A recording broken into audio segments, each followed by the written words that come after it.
भी दावा किया है। हरियाणा के पलवल से एक चौंकाने वाली तस्वीर सामने आई है, जहां कुछ हथियारबंद बदमाशों ने एक टोल प्लाजा पर जमकर लूटपाट की। ये सभी बदमाश वहां एक सफेद गाड़ी में सवार होकर पहुंचे थे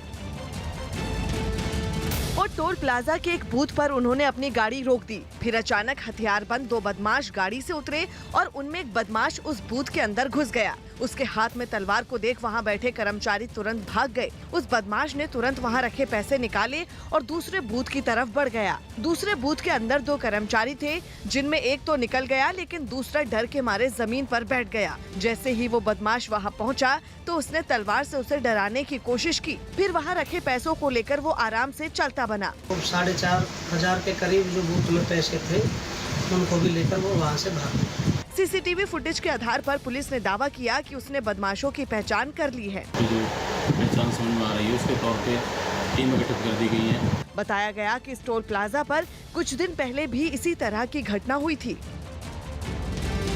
अगर आप मोबाइल फोन के जरिए किसी डेटिंग ऐप का इस्तेमाल करते हैं तो ये खबर आपके लिए बेहद अहम है, क्योंकि दिल्ली पुलिस की क्राइम ब्रांच ने एक बड़े एक्सटॉर्शन रैकेट का पर्दाफाश किया है। दरअसल ये रैकेट आमतौर पर लोगों से एक्सटॉर्शन मतलब जबरन वसूली करता था, और सबसे चौंकाने वाला पहलू ये है कि ये शातिर ऐप के जरिए भी बड़े पैमाने पर लोगों को ब्लैकमेल कर रहे थे।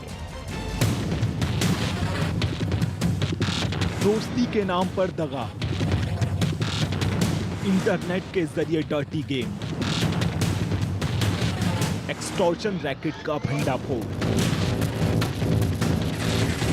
ऐप के जरिए वसूली का धंधा।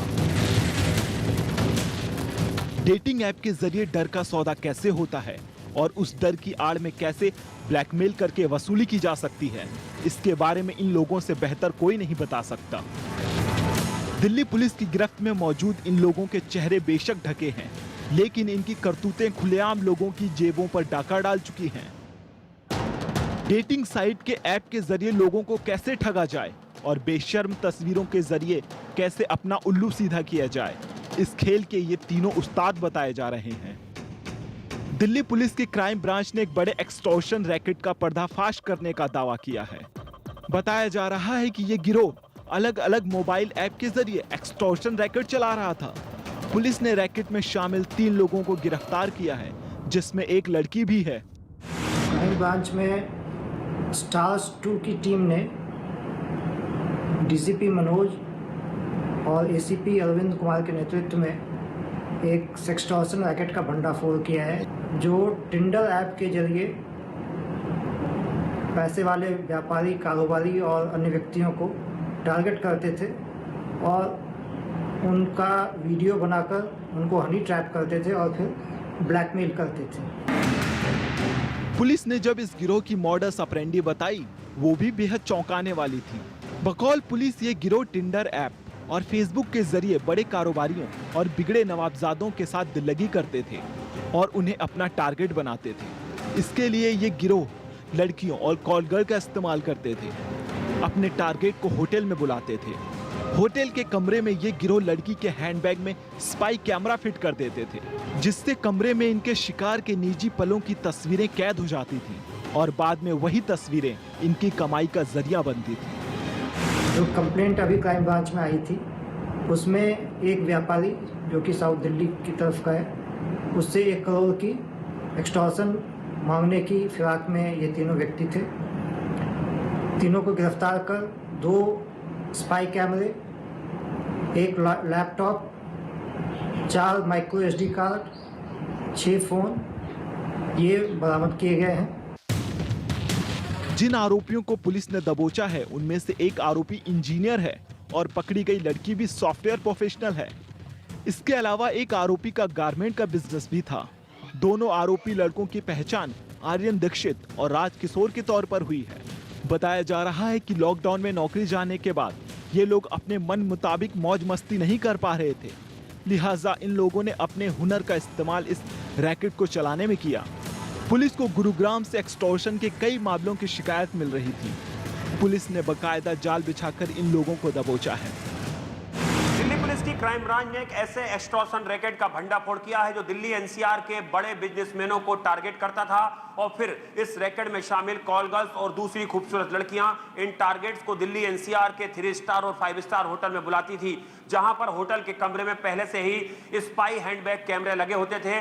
इन टारगेट की आपत्तिजनक फोटो खींची जाती थी और फिर इन्हें ब्लैकमेल किया जाता था। इस मामले में पुलिस ने जिन 3 आरोपियों को गिरफ्तार किया उसमें 2 आरोपी लड़के इंजीनियरिंग की पढ़ाई कर चुके हैं, जबकि तीसरी आरोपी लड़की भी इंजीनियरिंग की पढ़ाई कर चुकी है और तीनों ही बेहद अच्छे खासे परिवार से ताल्लुक रखते हैं। बहरहाल पुलिस ने इन लोगों को गिरफ्तार करके अब इनके फैले हुए नेटवर्क और शिकारों की तलाश तेज कर दी है। बड़ी खबर दिल्ली से। दिल्ली पुलिस की स्पेशल सेल की बदमाशों से मुठभेड़ हो गई है। मुठभेड़ में पुलिस ने 5 बदमाशों को गिरफ्तार कर लिया है। इनमें एक डबल मर्डर का मास्टरमाइंड भी शामिल है। आपको बता दें, स्पेशल सेल ने बदमाशों के आने की जानकारी मिलने के बाद उनकी घेराबंदी की और शास्त्री पार्क के पास मुठभेड़ में इन सभी को गिरफ्तार कर लिया गया।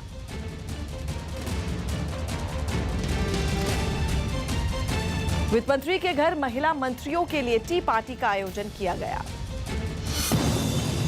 दिल्ली में वित्त मंत्री निर्मला सीतारामन के घर पर एक कार्यक्रम का आयोजन किया गया। इस कार्यक्रम में मोदी कैबिनेट में शामिल हुई सभी महिला मंत्रियों ने हिस्सा लिया। हरियाणा में कुछ और ढील के साथ लॉकडाउन 19 जुलाई तक बढ़ा दिया गया। शादी समारोह में 100 लोगों के शामिल होने की अनुमति दी गई है, जबकि खुले स्थानों में अधिकतम 200 लोगों के इकट्ठा होने की इजाजत होगी। इसके अलावा 50% क्षमता के साथ सुबह 6 बजे से रात 8 बजे तक स्पा खोलने की अनुमति दी गई है। असम के एक ठेकेदार से 1.5 करोड़ रुपए लेकर फरार होने के आरोप में पुलिस ने बिहार के वैशाली से एक आदमी को गिरफ्तार कर लिया। आरोप है कि ड्राइवर का काम करने वाला ये आरोपी ठेकेदार को चकमा देकर पैसे लेकर वहां से फरार हो गया था। पुलिस ने आरोपी के पास से करीब 85 लाख रुपए बरामद करने का दावा किया है। लखनऊ से 2 संदिग्ध आतंकियों की गिरफ्तारी के बाद हरदोई स्टेशन पर पुलिस ने चेकिंग अभियान चलाया। इस दौरान स्टेशन पर आने वाली सभी ट्रेनों में आरपीएफ और जीआरपी के जवानों ने तलाशी ली। संदिग्ध सवारी और उनके सामान की चेकिंग जो है की, ताकि किसी उनके अंदर कोई अनपेक्षित जो है चीज सामान को लेकर के आता ना करे।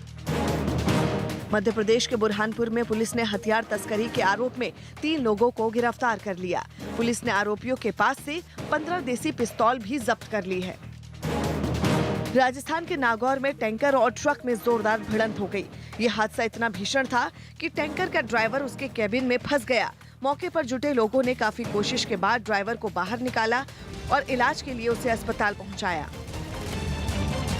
ब्रिटिश कारोबारी और वर्जिन अटलांटिक के मालिक रिचर्ड ब्रेंसन का अंतरिक्ष का सफर करने का सपना पूरा हो गया। 70 साल की उम्र में रिचर्ड ब्रेंसन ने अपने कुछ साथियों के साथ अंतरिक्ष का सफर किया, जिसमें भारत में जन्मी सिरीशा बांदला भी शामिल थी। कल्पना चावला के बाद सिरीशा बांदला अंतरिक्ष में जाने वाली ऐसी दूसरी महिला बन गई हैं जिनका जन्म भारत में हुआ है। वर्जिन गैलेक्टिक स्पेसशिप में से रिचर्ड ब्रेंसन समेत सभी लोगों ने उड़ान भरी और कुछ देर बाद उनका यान स्पेस में पहुंच गया। बताया गया कि रिचर्ड और उनके साथियों ने 4 मिनट से ज्यादा का वक्त अंतरिक्ष में बिताया और जब उनका यान धरती पर लैंड हुआ तो सभी के चेहरे खुशी से खिल उठे।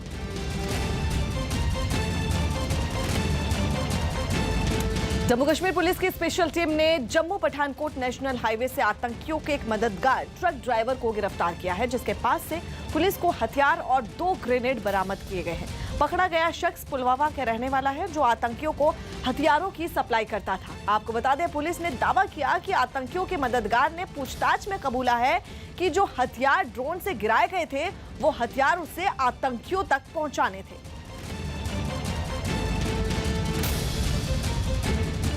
उत्तर प्रदेश के मुख्यमंत्री योगी आदित्यनाथ ने यूपी के लिए नई जनसंख्या नीति का ऐलान कर दिया है। एक कार्यक्रम के दौरान योगी ने नई नीति के ऐलान के दौरान कहा कि बढ़ती आबादी विकास में बाधक होती है। सीएम योगी ने कहा कि जनसंख्या नियंत्रण के लिए और कोशिश जरूरी है। योगी की नई जनसंख्या नीति, जनसंख्या नियंत्रण के लिए कानून, बेलगाम आबादी पर लगेगा अंकुश, विकास में बाधक बढ़ती आबादी।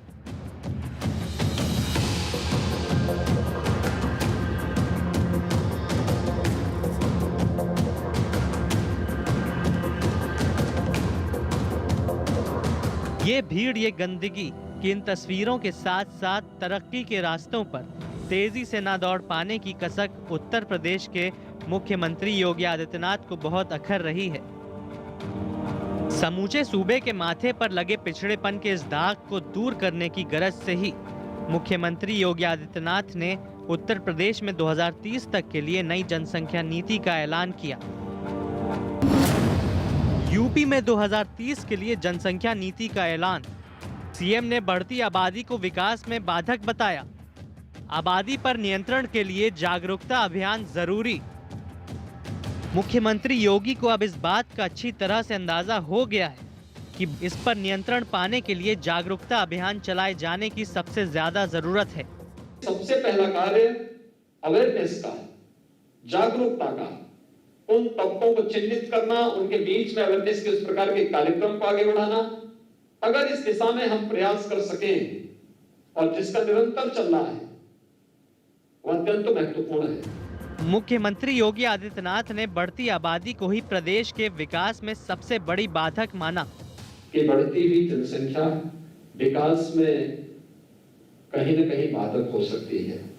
जिन देशों ने और जिन राज्यों ने इस संबंध में अपेक्षित प्रयास किए, उसके वहां सकारात्मक परिणाम भी सामने देखने को मिले हैं।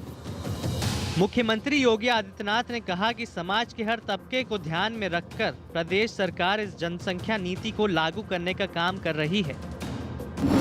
24 करोड़ वाले यूपी में आबादी पर नियंत्रण की कोशिश। 2021 से 2030 के लिए नीति प्रस्तावित। परिवार नियोजन कार्यक्रम के उपायों को बढ़ावा दिया जाएगा। नवजात मृत्यु दर, मातृ मृत्यु दर कम करने की कोशिश। जनसंख्या नीति 2021 से 30 यह जारी हो रही है। इसको जारी करते हुए मुझे प्रसन्नता की अनुभूति हो रही है कि काफी तथ्यों के साथ समाज के विभिन्न तबकों को ध्यान में रख करके इस जनसंख्या नीति को लागू करने का कार्य आज प्रदेश सरकार कर रही है। एक और योगी आदित्यनाथ ने जनसंख्या नीति का ऐलान किया। जनसंख्या नियंत्रण, स्थिरीकरण और कल्याण विधेयक 2021 का ड्राफ्ट तैयार हो चुका है, जिसके लिए बकायदा वेबसाइट में अपलोड करने के बाद लोगों से सुझाव भी मांगे गए हैं। घर बनाने के लिए सस्ते ब्याज पर लोन, पानी, बिजली, हाउस टैक्स में छूट, मुफ्त स्वास्थ्य बीमा योजना का लाभ, नौकरी के दौरान 2 अतिरिक्त वेतन वृद्धि। लेकिन इस ड्राफ्ट के मुताबिक 2 से अधिक बच्चे वाले माता पिता को सरकारी योजनाओं का लाभ नहीं मिलेगा। सरकारी योजनाओं का लाभ नहीं मिलेगा। सरकारी नौकरी में मौका नहीं होगा। निकाय पंचायत चुनाव लड़ने पर रोक होगी। नौकरी में है तो प्रमोशन नहीं होगा। इस विधेयक के ड्राफ्ट पर लोगों से 19 जुलाई तक सुझाव मांगे गए हैं। योगी सरकार में मंत्रियों ने भी इसे समय की मांग बताकर इसका जोरदार समर्थन किया। उत्तर प्रदेश की जो अर्थव्यवस्था पे भार पड़ता है, जो एक प्रकार से हम कहते हैं जनसंख्या एक्सप्लोजन का, तो इसलिए आवश्यक है कि हम सबको उत्तर प्रदेश की भलाई के लिए और देश की भलाई के लिए जो जनसंख्या नियंत्रण है उस कानून का पालन करना चाहिए। योगी सरकार के लिए जनसंख्या नियंत्रण का ड्राफ्ट तैयार करने वाले विधि आयोग के चेयरमैन एएन मित्तल ने बताया कि इस कानून के जरिए बेहतर स्वास्थ्य सुविधाओं से बाल मृत्यु दर और मातृ मृत्यु दर को कम करने में मदद मिलेगी। ड्राफ्ट में जो प्रावधान किए गए हैं उसमें इंसेंटिव्स, प्रोत्साहन और डिसइंसेंटिव्स हैं। इंसेंटिव्स में आप कह सकते हैं कि जो व्यक्ति स्वेच्छा से नसबंदी कराता है उस व्यक्ति को, अगर सरकारी सेवक है तो उसको 2 अतिरिक्त वेतन वृद्धि मिलेंगी, उसको विकास प्राधिकरण के मकानों में आवंटन में वरीयता मिलेगी, निःशुल्क शिक्षा मिलेगी, निःशुल्क चिकित्सा मिलेगी और भी बहुत सी सुविधाएं हैं। आसान किस्तों पर लोन मिलेगा, सब्सिडी मिलेगी। बहरहाल योगी सरकार के इस आबादी नियंत्रण कानून बनाने पर सियासत भी गरमाने लगी है।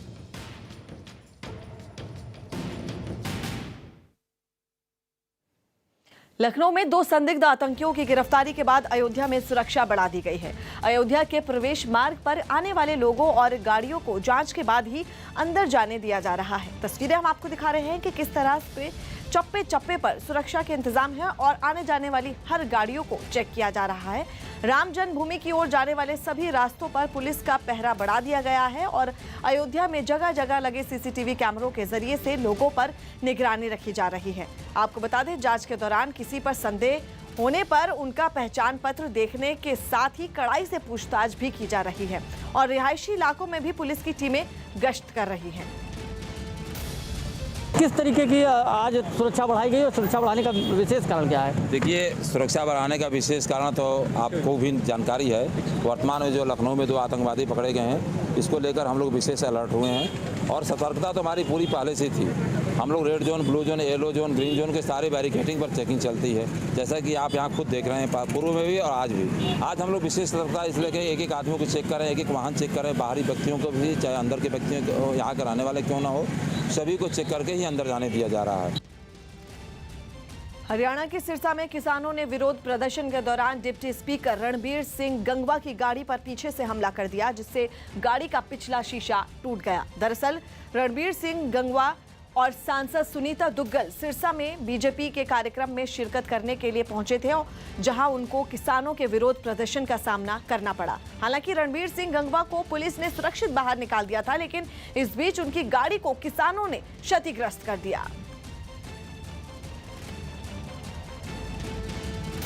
असुद्दीन ओवैसी ने लोगों से कोरोना वैक्सीन लगवाने की अपील की। AIMIM नेता असुद्दीन ओवैसी ने लोगों से कोरोना वैक्सीन लगवाने की अपील की।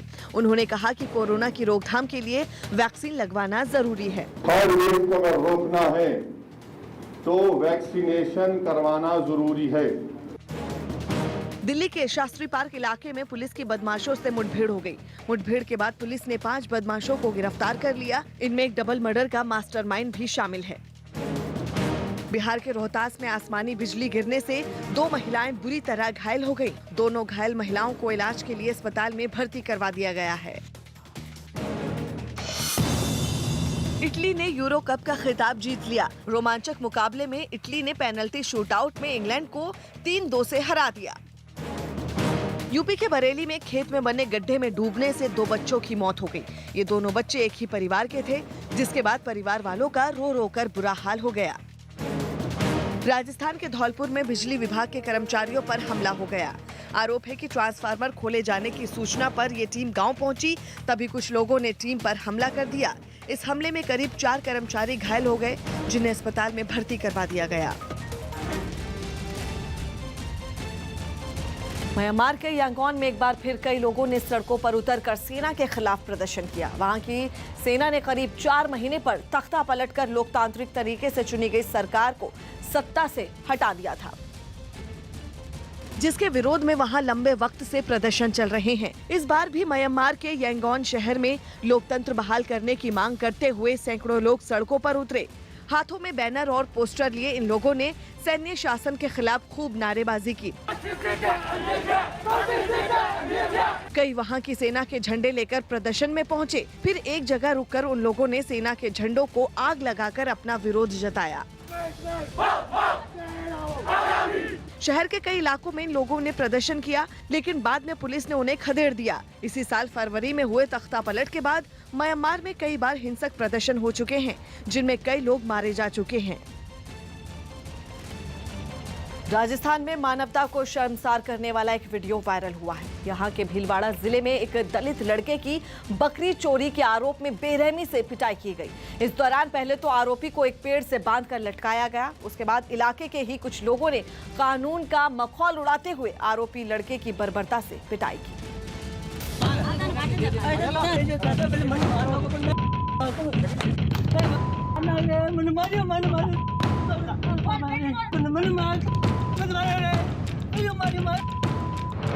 वो चीखता रहा, वो पीटते रहे।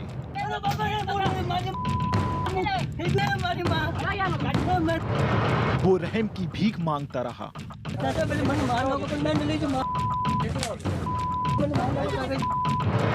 वो बेरहम बने रहे।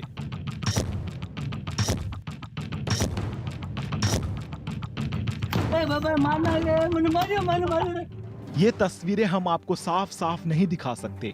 भीलवाड़ा के मांडलगढ़ थाना क्षेत्र के मोहनपुरा गांव से आई ये तस्वीरें देखकर किसी का भी कलेजा कांप सकता है।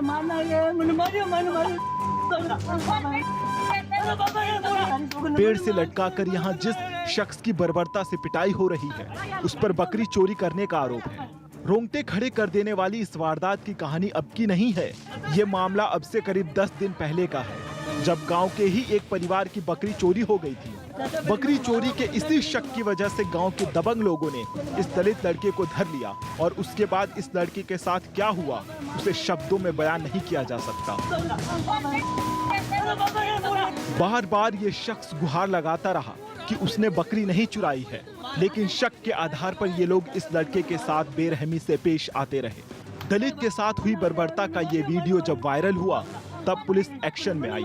दावा किया जा रहा है कि जिस शख्स की इस बर्बरता से पिटाई की गई उसकी पहचान मोहनपुरा गांव के ही रमेश पलाई के रूप में हुई है, जबकि पुलिस का ये भी दावा है कि उसने उन लोगों की पहचान भी कर ली है जिन्होंने कानून को न सिर्फ हाथ में लिया बल्कि दिन दहाड़े इस शख्स की पिटाई की।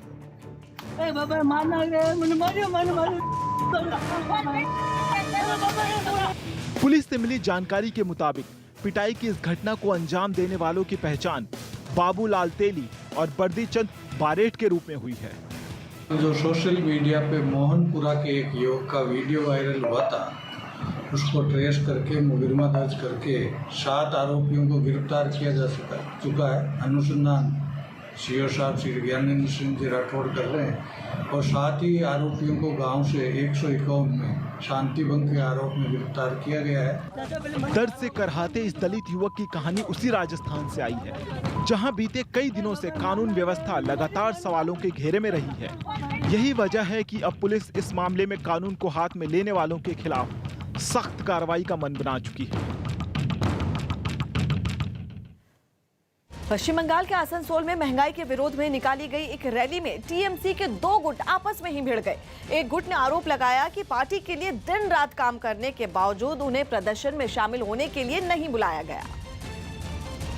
और इसी बात से नाराज लोगों ने रैली निकाल रहे दूसरे गुट का रास्ता रोक दिया। कुछ देर तक दोनों गुटों के बीच बहस होती रही, लेकिन तभी भीड़ में शामिल कुछ लोगों ने हाथापाई शुरू कर दी। इस हंगामे में कुछ लोगों ने बीच बचाव की कोशिश भी की, लेकिन दोनों गुटों के लोग एक दूसरे से उलझे रहे। बताया गया कि टीएमसी के दोनों गुटों के बीच काफी मारपीट हुई, जिसमें कुछ लोग घायल हो गए। हंगामा करने वाले गुट ने आरोप लगाया कि महंगाई के खिलाफ बुलाए गए प्रदर्शन में उनकी अनदेखी की गई। बीजेपी सीपीएम है, इस पूरे हंगामे की वजह से इलाके में बहुत देर तक तनाव का माहौल बना रहा। बाद में वहां के हालात सामान्य करने के लिए भारी तादाद में पुलिस बल तैनात करना पड़ा। कांग्रेस नेता दिग्विजय सिंह के खिलाफ एफआईआर दर्ज की गई। भोपाल में कांग्रेस नेता और मध्य प्रदेश के पूर्व सीएम दिग्विजय सिंह समेत 200 से ज्यादा लोगों के खिलाफ एफआईआर दर्ज कर ली गई। इन लोगों पर कोरोना के दौरान धरना प्रदर्शन करने, भीड़ एकत्रित करने का आरोप है। पश्चिम बंगाल के उत्तर 24 परगना जिले के सीमावर्ती इलाके से सीमा सुरक्षा बल ने 4 बांग्लादेशी महिलाओं को गिरफ्तार कर लिया। आरोप है कि ये महिलाएं गैर कानूनी तरीके से भारत में दाखिल हुई और मुंबई में रहकर काम करती थीं। जवानों ने इन महिलाओं को उस वक्त पकड़ा जब ये चोरी चुपके अपने गांव लौट रही थीं। यूपी के आगरा में एक गोदाम में आग लगने से कुछ देर के लिए अफरा तफरी मच गई। बताया गया कि शॉर्ट सर्किट से लगी ये आग कुछ ही देर में पूरे गोदाम में फैल गई, जिसकी जानकारी मिलते ही दमकल कर्मी वहां पहुंचे और करीब 1 घंटे की मेहनत के बाद आग को बुझा दिया। हिमाचल प्रदेश के सिरमौर में भारी बारिश ने लोगों की परेशानी काफी बढ़ा दी। बारिश का पानी लोगों के घरों में घुस गया, जबकि कई एकड़ में लगी फसल बर्बाद हो गई। भारी नुकसान के बाद गांव वालों ने प्रशासन से मुआवजे की मांग की है।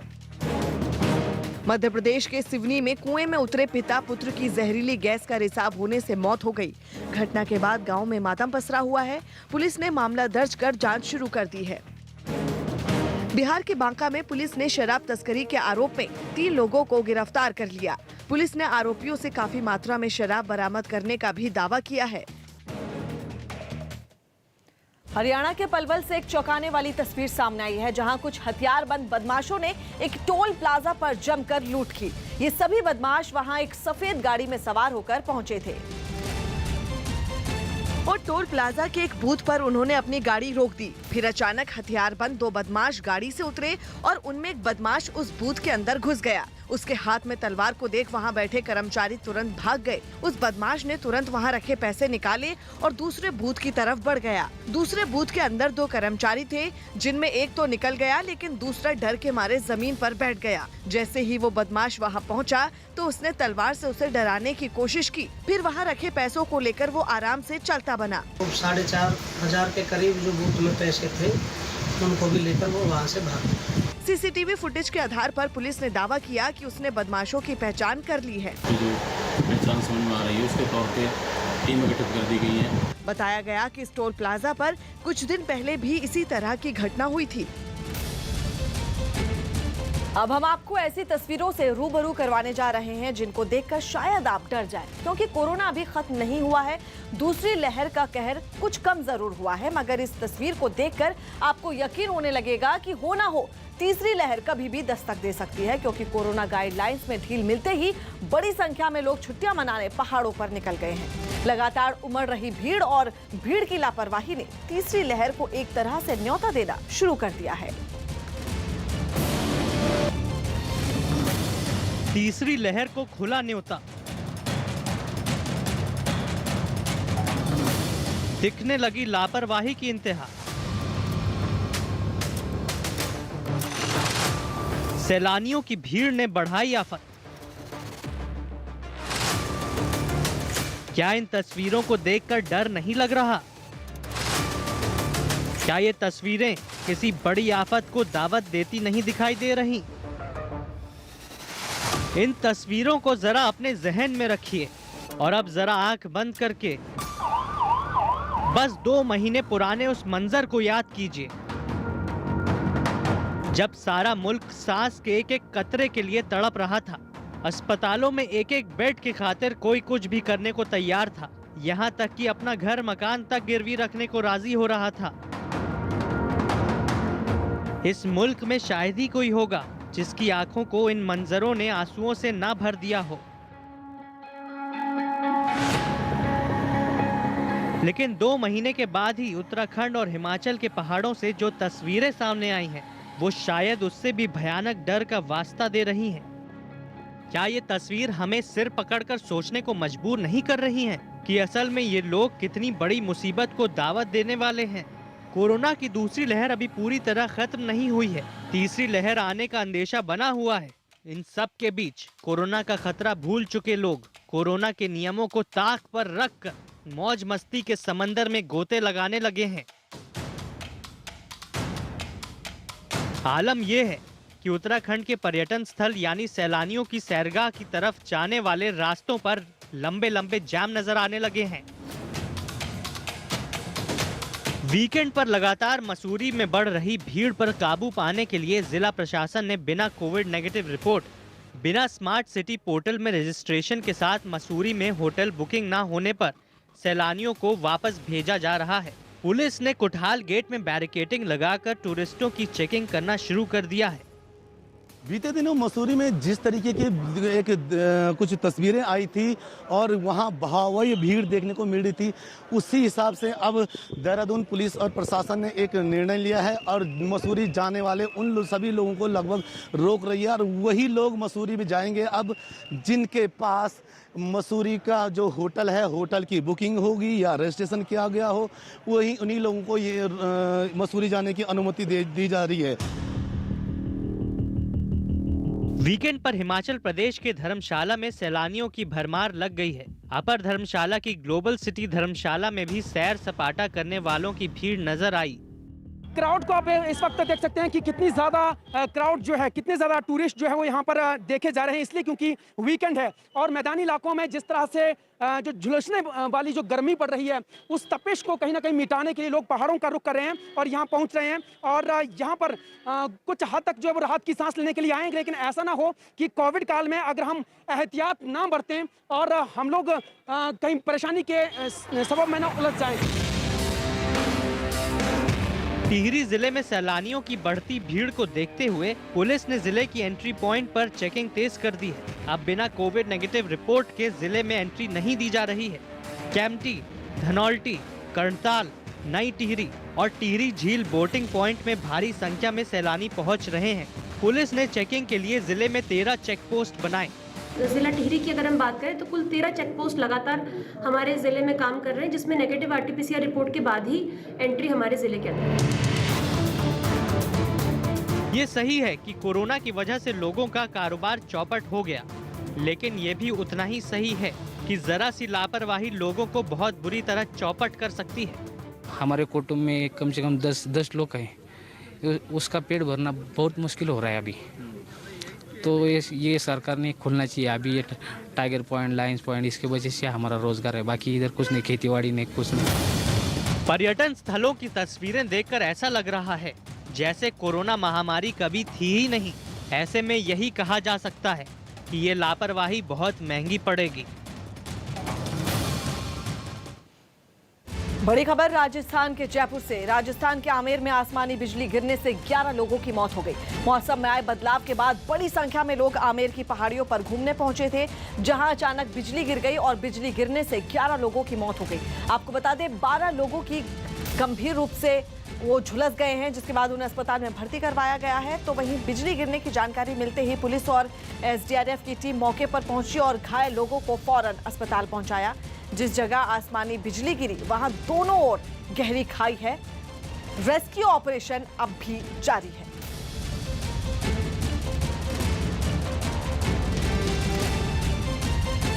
राजस्थान में आकाशीय बिजली कहर बरपा रही है। राज्य में आसमानी बिजली गिरने से अब तक 19 लोगों की मौत हो चुकी है। इनमें 11 वो लोग हैं जो आमेर की पहाड़ी पर गिरी आसमानी बिजली की चपेट में आ गए थे। ये 2 तस्वीरें हम आपको दिखा रहे हैं। पहली तस्वीर जिस दौरान ये बिजली गिरी और दूसरी तस्वीर के बिजली गिरने के बाद किस तरह से वहां पर चारों तरफ हाहाकार मच गया और इसमें 11 लोगों की मौत हो गई। आपको बता दें जिस वक्त आसमानी आफत गिरी कुछ लोग सेल्फी भी ले रहे थे, तो वहीं राज्य सरकार ने अब मरने वालों के परिवार वालों को 5-5 लाख रुपए की मदद का ऐलान किया है।